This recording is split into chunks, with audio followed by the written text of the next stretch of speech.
নূরপুর নামের এক গ্রামের মাঝামাঝি পুরাতন এক বাড়িতে বাস করত এক বয়স্ক লোক, যার নাম রায়হান সাহেব।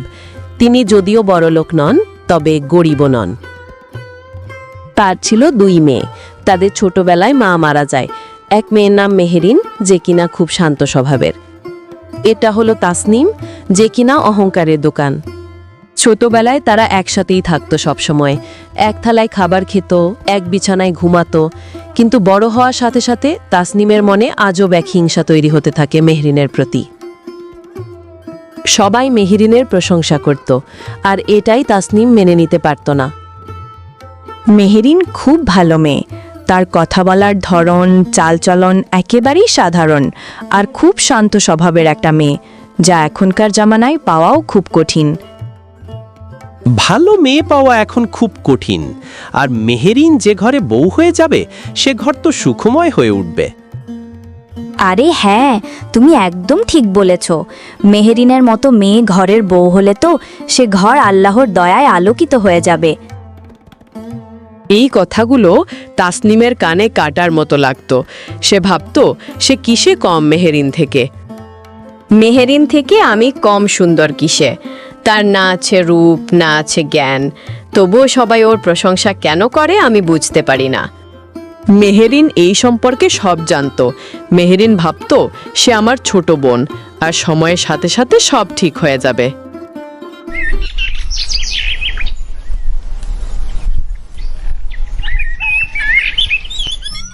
একদিন রায়হান সাহেব তার 2 মেয়েকে তার ঘরে ডেকে পাঠায় কিছু কথা বলার জন্য।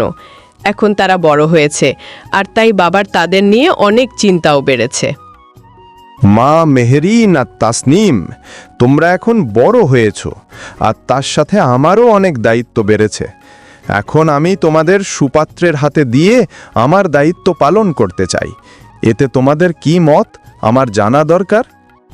বাবার কথা শুনে মেহেরিন উত্তর না দিয়ে লজ্জা পেয়ে সেখান থেকে চলে যায়।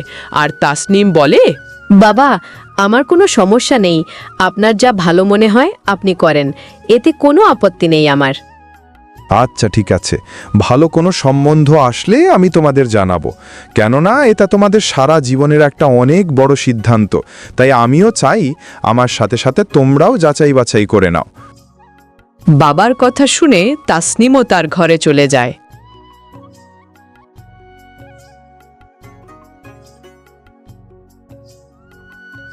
প্রথমে মেহেরিনের জন্য সামিরের সম্বন্ধ নিয়ে আসে। যেহেতু সামিরের বাবা মা নেই, তাই সামির নিজেই সম্বন্ধ নিয়ে আসে।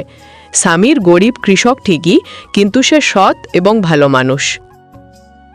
তাসনিম যখন এই কথা শুনতে পায় যে মেহেরিনের জন্য এক গরিব কৃষক সম্বন্ধ নিয়ে এসেছে, সে হাসতে শুরু করে আর মজা করে বলতে শুরু করে, বাহ, মেহেরিনের জীবনে তো কৃষক মিলে গেল। এখন তো তার জীবন সুখে, শান্তিতে আর আরামায়েশেই কেটে যাবে। আর এমনিতেও মেহেরিনের কৃষিকাজ খুব ভালো লাগে। হা হা হা।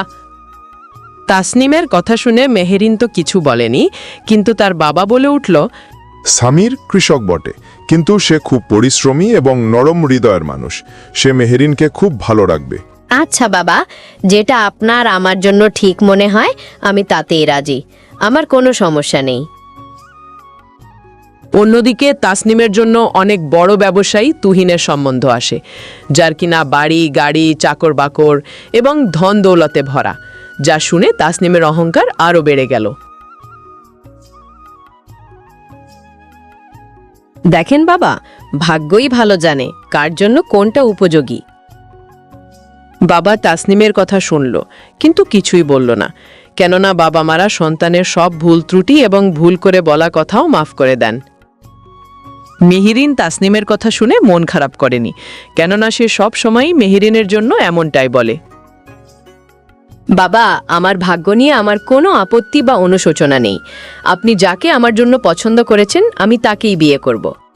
মেহেরিনের কথা শুনে বাবা খুব খুশি হয় আর বলে, মেহেরিন মা, আমি জানি আমার সিদ্ধান্তে তোমার কোনো অনুশোচনা নেই, আর আমিও চাই আল্লাহ তোমাদেরকে সব সময় ভালো রাখুক। বিয়ের দিন তারিখ ঠিক হয়ে যায়, আর খুব তাড়াতাড়ি তাদের বিয়েও হয়ে যায়। মেহেরিন বিয়ের পর স্বামীর বাড়িতে চলে আসে।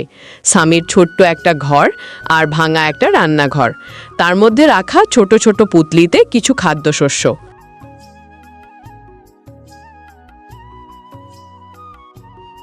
মেহেরিন, আমার কাছে অনেক কিছু নেই তোমাকে দেওয়ার জন্য, কিন্তু আমি প্রাণপণে চেষ্টা করব তোমার যা প্রয়োজন তা তোমাকে দেয়ার। আপনি শুধু সারা জীবন আমার পাশে থাকলেই হবে, আমার আর কোনো কিছুই লাগবে না। আমি সারা জীবন তোমার পাশে থাকব আর তোমার সব প্রয়োজন পূরণ করার চেষ্টা করব। ওইদিকে তাসনিম যখন বাড়িতে পৌঁছায়, সে দেখতে পায় আলিশান বাড়ি আর চকচকে করা গাড়ি। বাহ, এত ধন দৌলত! এখন থেকে এগুলো সবই আমার। আর মেহেরিন তো আমার চোখের দিকে তাকিয়ে কথাই বলতে পারবে না। আমার স্থান এখন মেহেরিন থেকে অনেক ঊর্ধ্বে। এত ধন দৌলত দেখে তাসনিমের অহংকার দ্বিগুণ বেড়ে যায়, আর সে সকলের সাথেই গাম্ভীর্য দেখাতে শুরু করে। সে বাড়ির কাজের মানুষদের সাথে খুব খারাপ ব্যবহার করে আর তাদের সাথে খুব রেগে রেগে কথাও বলে। আদিকা, এদিকে আয়, তুই তো আমার ঘরও ভালো করে পরিষ্কার করিসনি। ছোট বেগম, আমি তো সকালেই আপনার ঘর পরিষ্কার করেছি। তাহলে কি আমি মিথ্যা কথা বলছি? চাকর চাকরের মধ্যেই থাকবে। আবে, যা বলছি তাই করো। যা, এখনই এই ঘর আবার পরিষ্কার কর। ঠিক আছে, আমি এখনই আবার পরিষ্কার করে দিচ্ছি। এখানে দাঁড়িয়ে আমার মুখ কি দেখছো? যাও যাও তাড়াতাড়ি, আর অন্য এক চাকরকে দিয়ে আমার জন্য ডাবের পানি পাঠিয়ে দিবে। আদিকা সেখান থেকে তাড়াতাড়ি চলে যায় আর ভাবতে থাকে, বড় বেগমই কেমন বউ বাড়িতে নিয়ে আসলো।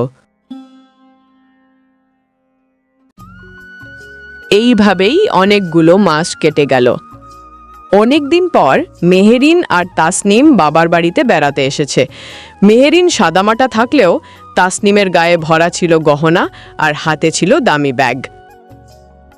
মেহেরিন আর তাসনিম অনেক দিন পর বাবার বাড়িতে আসায় তাদের দেখতে পাশের বাসার চাচিরাও আসে, আর তখনই তাসনিম মেহেরিনকে অপমান করে বলে, আরে মেহেরিন, তোমার খবর কি? কেমন চলছে তোমার দিনকাল? স্বামীর দুলাভাই তোমাকে খাবার দেয় নাকি না খেয়েই থাকতে হয়? আরে আমি তো ভুলেই গেছি, সে তো নিজেই খাবার পায় না, তোমাকে দিবে কোথা থেকে? হা হা হা। তাসনিমের এই তিক্ত কথা শুনে মেহেরিন অনেক কষ্ট পায়, তার হৃদয় ভেঙে যায়, আর তাসনিম মেহেরিনকে অপমান করে খুব আনন্দ পায়।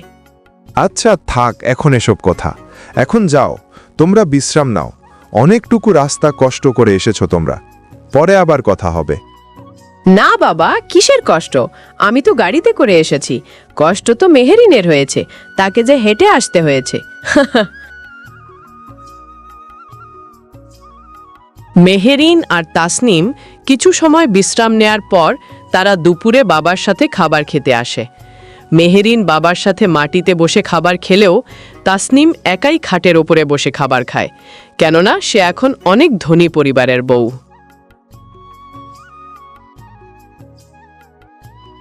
তারা দুপুরে খাওয়া দাওয়া শেষ করে যার যার বাড়ির দিকে রওনা দিল। কিছুক্ষণ পরেই সন্ধ্যা হয়ে আসলো।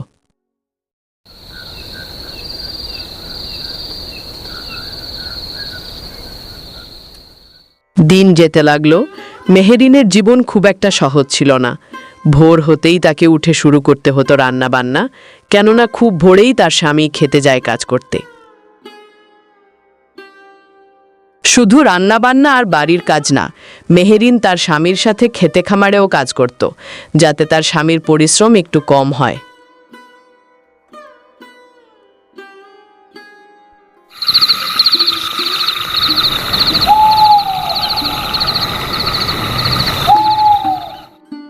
সারা দিনের এই কঠোর পরিশ্রমের পর সন্ধ্যা হতে হতে মেহেরিন একেবারেই ক্লান্ত হয়ে পড়ত। শোনো মেহেরিন, তুমি কি আমার সাথে রাগ?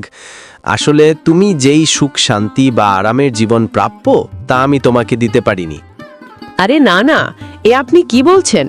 আপনার মতো ভালো একজন স্বামী পেয়েছি, এতেই অনেক সুখী।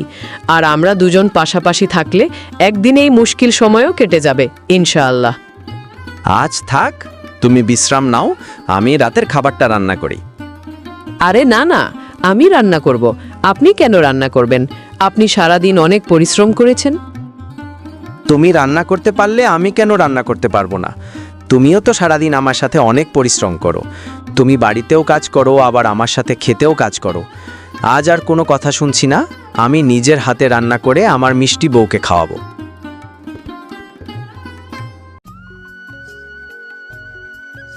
সামিত তার কথা মতো নিজের হাতে রাতের খাবার রান্না করলো আর তার স্ত্রীকে খাইয়ে দিল।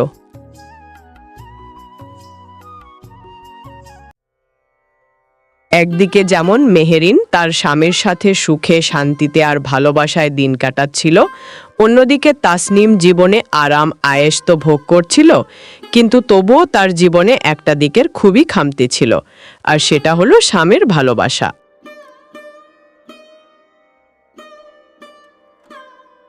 একদিন তাসনিম গোসল করে ঘরের বাইরে আসে। সে মাথায় কাপড় দিতে ভুলে যায়, আর তখনই তার শাশুড়ি তাকে বলে,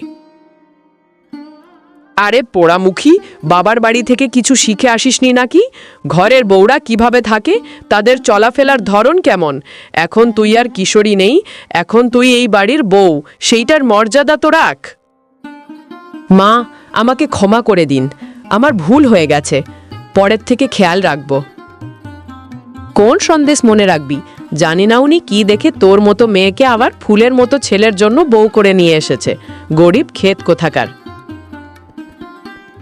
শাশুড়ির কথাগুলো শুনে তাসনিমের খুব কষ্ট হলো, তার মন একেবারেই ভেঙে গেল। সে তার জীবনে যেমন আরাম আয়েশ চেয়েছিল তা তো ঠিকই পেয়েছে, কিন্তু তার বিনিময়ে তার জীবন থেকে স্নেহ, ভালোবাসা আর সম্মান চলে গেছে। তুহিন সারাদিন দোকানে থাকে, দোকান থেকে রাতে বাড়িতে ফিরে আর খাওয়া দাওয়া শেষ করে সে ঘুমিয়ে পড়ে। শুরুতে তাসনিমের জীবন একদম রানীর মতো ছিল, দামি দামি শাড়ি, গয়না, চাকর বাকর, কিন্তু আস্তে আস্তে তাসনিম অনুভব করতে শুরু করলো স্বামীর ভালোবাসা ছাড়া এই সব কিছুই মূল্যহীন।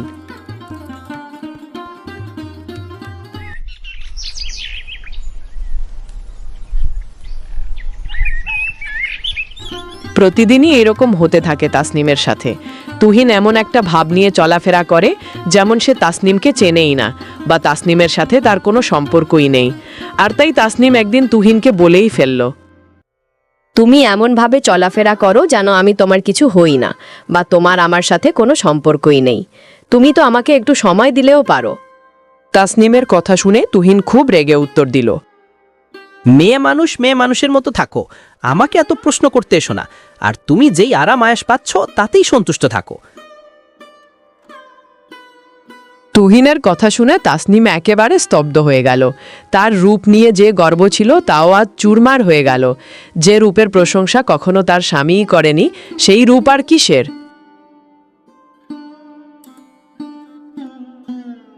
এভাবেই আরো বেশ কিছুদিন চলে গেল। তাসনিমও সব মেনে নিয়ে চুপচাপ থাকলো।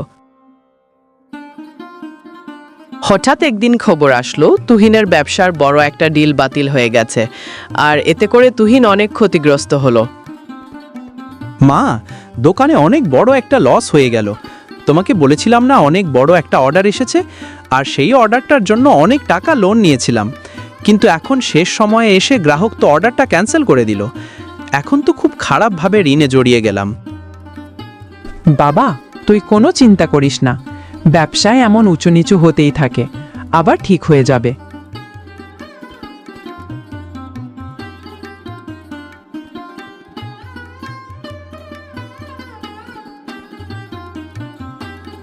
দিন দিন তুহিনের ব্যবসায় লস হচ্ছে। সে কোনোভাবেই ঋণ পরিশোধ করতে পারছিল না, আর তার থেকে যারা বাকি গহনা নিয়েছিল তারাও তার ঋণ পরিশোধ করছে না। আর এইদিকে এই খারাপ পরিস্থিতিতে তাসনিমের শাশুড়ির ব্যবহার তাসনিমের প্রতি আরও খারাপ হয়ে গেল। আরে বউ, এখন একটু কম সাজুগুজু করো, তুহিনের ব্যবসার অবস্থা খুব খারাপ। এই পরিস্থিতিতে তোমার যে গহনা আছে এগুলো সব আমাকে দিয়ে দিও, যদি এগুলো কোনো কাজে আসে। শাশুড়ির কথা মতো তাসনিমও সব গহনা তার শাশুড়িকে দিয়ে দেয়। তাসনিম যেখানে রানীর মতো থাকতো, এখন তার অবস্থা ওই বাড়িতে চাকরের মতো হয়ে গেছে। ওইদিকে সামির একটি সিদ্ধান্ত নিল। মেহেরিন, শুধু ফসল ফলালেই চলবে না, আমাদেরকে আরও কিছু করতে হবে। মেহেরিন সামিরের সাহস বাড়িয়ে বলে, যেটা আপনার ভালো মনে হয়, আমি আপনার প্রত্যেকটা সিদ্ধান্তে আপনার পাশে আছি। আচ্ছা ঠিক আছে, তাহলে আমি শহরে ছোট একটা দোকান ভাড়া নিই, যেটাতে আমাদের ফলানো ফসল বিক্রি করব। এতে করে আমাদের 10 গুণ বেশি মুনাফা হবে। এটা তো খুব ভালো কথা। আমি আপনার সাথে আছি। আমি আপনার সাথে আরও পরিশ্রম করব। তারা দুজন আরও বেশি পরিশ্রম করতে থাকলো তাদের কৃষির জমিতে, যাতে করে তাদের ফলন আরও ভালো হয়। এরপর ফসলগুলোকে সামির গ্রামে আর বিক্রি না করে সে শহরের বাজারে নিয়ে বিক্রি করতে শুরু করলো। একদিন সামির শহরের বাজার থেকে ফিরে মেহেরিনকে ডাকতে শুরু করে। আরে মেহেরিন, কোথায় তুমি? এইদিকে আসো, দেখে যাও। সামিরের ডাক শুনে মেহেরিনও সেখানে আসে আর এসে দেখে তার হাতে কিছু ব্যাগ। কি হয়েছে? আপনাকে অনেক খুশি দেখাচ্ছে আজ। আরে হ্যাঁ, খুশিরই তো খবর এটা। তুমি জানো, আজ একদিনে আমি 10,000 টাকার সবজি বিক্রি করেছি, আর এমন চলতে থাকলে আমরা খুব তাড়াতাড়ি ধনী হয়ে যাব। আরে হ্যাঁ, সত্যিই তো এটা খুশির খবর। আর এমনভাবে চলতে থাকলে তো আমরা মাসে প্রায় 3 লক্ষ টাকাই আয় করতে পারবো। এই সব কিছু তোমার জন্যই সম্ভব হয়েছে মেহেরিন। তুমি যদি আমাকে সাহায্য না করতে, তাহলে হয়তোবা আমি এত তাড়াতাড়ি আমার লক্ষ্যে পৌঁছাতে পারতাম না। এগুলো বলার মতো কোনো কথা হলো? আমি আপনার স্ত্রী, অবশ্যই আমি আপনার সব সিদ্ধান্তে আপনার পাশে থাকব। আচ্ছা, এগুলো থাক, এখন বলুন আপনার হাতে এই ব্যাগের মধ্যে কি আছে? আগে ঘরে তো চলো, এরপর বলছি ব্যাগের মধ্যে কি আছে। তারা ঘরে যায়। ঘরে গিয়ে সামির ব্যাগ থেকে 2টা শাড়ি বের করে রাখে, আর শাড়িগুলো দেখে মেহেরিন বলে, বাহ, শাড়ি দুটো তো খুব সুন্দর। এগুলো কার শাড়ি? তখনই সামির মজা করে বলে, শাড়ি দুটো তো প্রতিবেশী ভাবির জন্য। প্রতিবেশী ভাবির শাড়ি শুনে মেহেরিন কিন্তু একেবারেই রেগে আগুন। প্রতিবেশী ভাবির শাড়ি তাহলে এখানে নিয়ে এসেছেন কেন? যান, তাকেই দিয়ে আসেন। আরে ফুলভানু, আমি আপনার সাথে মজা করছিলাম। এই দুটো আপনারই শাড়ি, আপনার জন্য আমার পক্ষ থেকে প্রথম উপহার। আর আমার চোখ আপনাকে ছাড়া অন্য কাউকে দেখতে পারে? কথাটা শুনে মেহেরিন খুব খুশি হয় আর হেসে দেয়। এইভাবে সামির ধীরে ধীরে অনেক টাকা উপার্জন করতে শুরু করে, আর তার উপার্জন করা প্রত্যেকটা টাকার মেহেরিন খুব ভালো করে হিসাব রাখে। তাদের মধ্যে দরিদ্রতা তো এখনও ছিল, কিন্তু এখন আর কোনো কিছুর ভয় ছিল না, কেননা তাদের উপার্জন আগের থেকে অনেক ভালোই হচ্ছিল। কিছুদিন পর যখন মেহেরিন ও তাসনিমের মায়ের মৃত্যুবার্ষিকী, তখন তারা দুজনেই বাবার বাড়িতে আসে। এবার তারা দুইজনেই খুব সাদাসিধে সাদামাটাভাবে বাবার বাড়িতে আসে। মা মেহেরিন ও তাসনিম, কেমন আছো তোমরা দুইজন? আরে বাবা, আমি তো ভালোই আছি। আমার আবার কি হবে? খারাপ অবস্থা বোধহয় মেহেরিনের। সে তো সারাদিন জমিতে কাজবাজ করে নাজেহাল। না না ছোট বোন, আমার কোনো নাজেহাল অবস্থা হচ্ছে না। স্বামী নতুন একটা ব্যবসা নিয়েছে শহরে। এখন শুধু আমরা জমিতে কৃষি ফলাই না, তা শহরে নিয়ে বিক্রিও করি। আর আমরা খুব তাড়াতাড়ি আমাদের নতুন বাড়ির কাজও শুরু করব। কথাটা শুনে তাসনিম তো মোটেও খুশি হলো না, বরং মেহেরিনের প্রতি তার আরও হিংসা বেড়ে গেল। ওইদিকে তাসনিমের শ্বশুরবাড়ির অবস্থা দিন দিন আরও খারাপ হতে লাগলো। বাড়ি থেকে চাকর বাকর সব সরিয়ে দেওয়া হলো, বাড়িতে থাকা গয়না বিক্রি করে দেওয়া হলো। ওইদিকে শাশুড়ির ব্যবহার তাসনিমের প্রতি আরও খারাপ হতে লাগলো। আরে সর্বনাশী, তুহিনের এমন খারাপ অবস্থাতে তোর বাবার কাছ থেকে কিছু টাকা পয়সা তো তাকে এনে দিতে পারিস, এতে করে তার কিছু একটু মুশকিল আসান হবে। মা, বাবার কাছে কিভাবে টাকা চাই? আমার বাবা একজন সাধারণ কৃষক।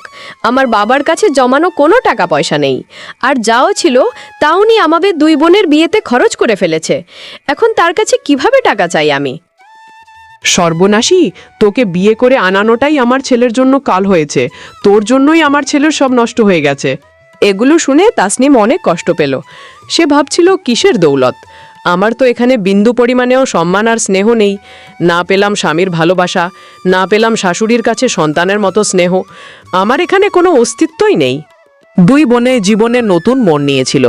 একদিকে মেহেরিনের জীবন খুশির দিকে অগ্রসর হচ্ছিল, আর তাসনিমের জীবন ভেঙে চুরমার হয়ে যাচ্ছিল।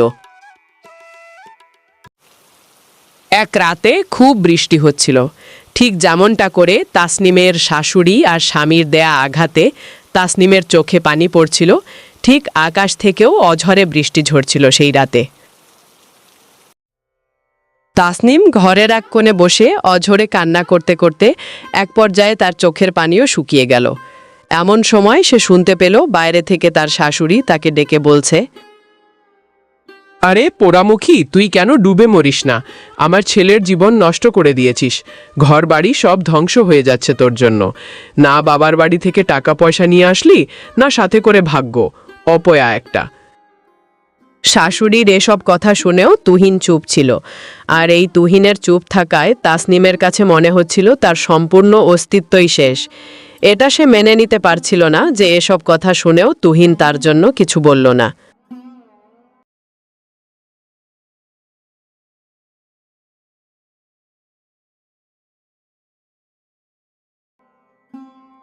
পরের দিন সকালে তুহিনের দোকান পুরোপুরি বন্ধ হয়ে গেল।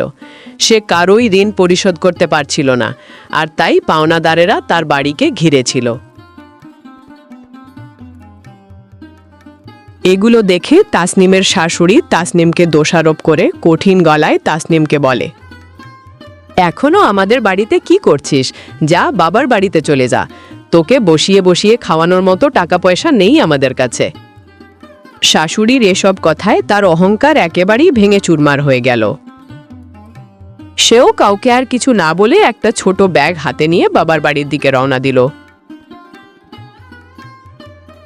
যখন তাসনিম ব্যাগ হাতে একা বাড়িতে পৌঁছায়, তখন তার বাবা তাকে দেখে একটু অবাক হয় আর তার কাছে জানতে চায়, মা তাসনিম, কি হয়েছে?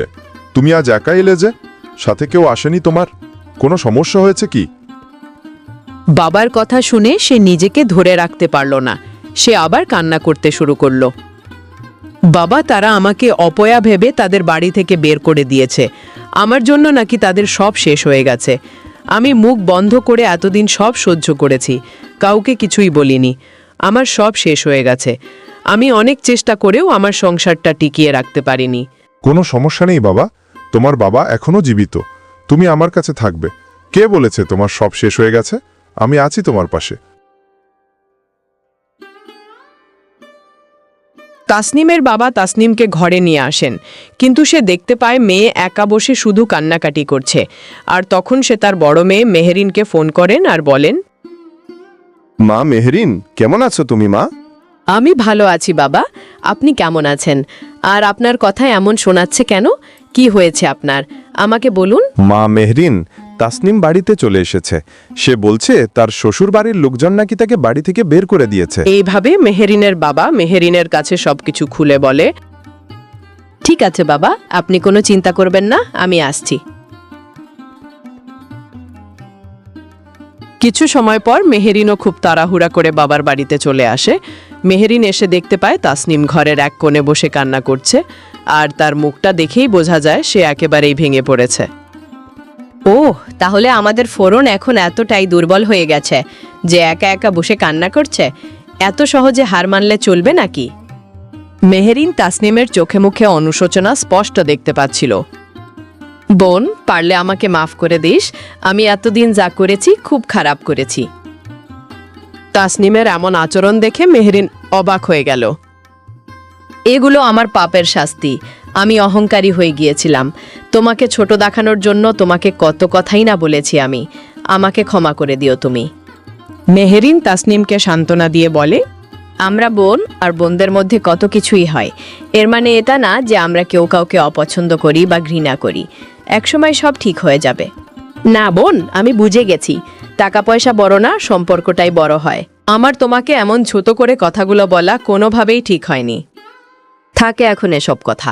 যা হয়েছে তা হয়ে গেছে।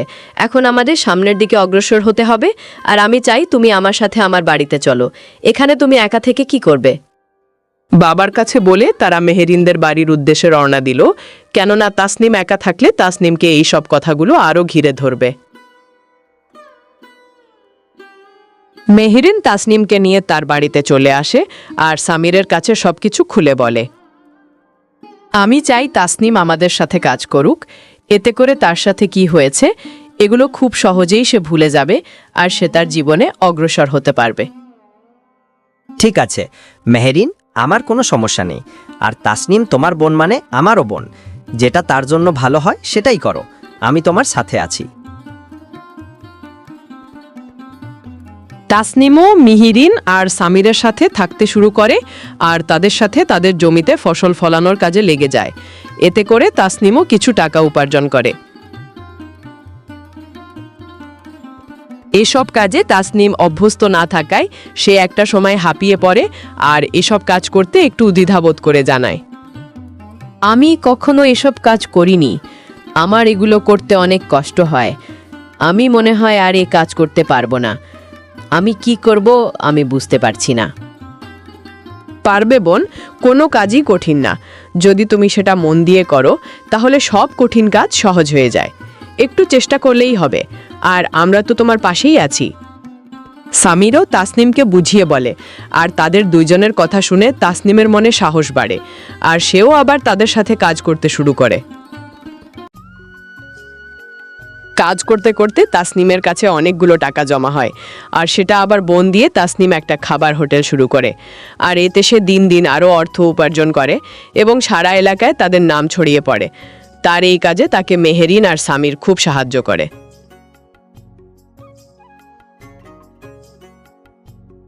সবার মতো তাসনিমের এই খবরটা তাসনিমের স্বামীও জানতে পারে, যে কিনা তাকে বাড়ি থেকে বের করে দিয়েছিল, আর এখন তাসনিম এত বড় হোটেলের মালিক জেনে সে আবার তাসনিমকে নিতে আসে।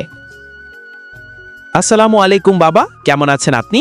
আমি আমার ভুল বুঝতে পেরেছি আর তাই আমি তাসনিমকে আমার সাথে নিতে এসেছি। এতে আপনাদের কোনো আপত্তি নেই তো? ওয়ালাইকুম আসসালাম। হ্যাঁ, আমি তো ভালোই আছি, কিন্তু তাসনিমকে তুমি নিতে এসেছো মানে? তাসনিমকে নিতে এসেছো মানে? এখন আর সে তোমার বউ নেই, তুমি এখন তাকে কোন অধিকারে নিতে এসেছো? একটা সময় তো তাকে তুমি বাড়ি থেকে বের করে দিয়েছো, কোন মুখে এখানে এসেছো তুমি? এখানে আপনি কেন কথা বলছেন? আপনি কথা বলার কে? আমি তাসনিমকে নিতে এসেছি আর তাসনিমের কাছ থেকেই শুনবা তাসনিম কি চায়। ভুলে যাস না তুই কার সাথে কথা বলছিস, তুই আমার বড় বোনের সাথে কথা বলছিস। যা, এখনই বাড়ি থেকে চলে যা।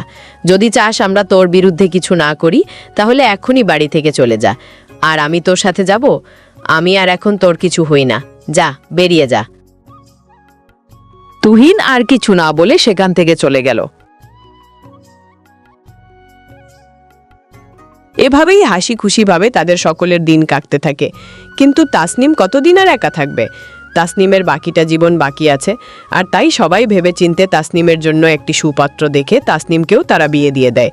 আর এখন তাসনিম মেহেরিনের মতো সেও সুখে শান্তিতে জীবন কাটাতে শুরু করলো। আসলে জীবনে চলা পথ এত সহজ নয়, তাকে সহজ করে নিতে হয়, আর সহজ করে নিতে পারলেই জীবন সুন্দর।